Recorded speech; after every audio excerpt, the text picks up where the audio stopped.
Putol ang ilang mambabatas na ibaba ang age of criminal responsibility kasunod ng mga krimen na kinasasangkutan ng mga menor de edad at mga estudyante. Ayon kay Manila 3rd District Representative Joel Chua, sapat ang mga batas na meron ngayon para mapanagot ang mga menor de edad na sangkot sa krimen, partikular na ang mga sospek na namaril sa isang paaralan sa Tacloban nitong Lunes.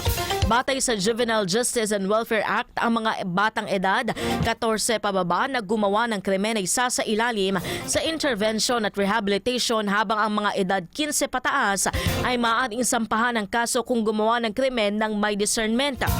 Ayon kay Gabriela Representative Sara Elago, hindi dapat gawing target ng mga polisiyang nakasento sa pagpaparusa ang mga bata, lalo na kung bigo ang pamahalaan na alamin ang ugat ng karahasan ng mga bata.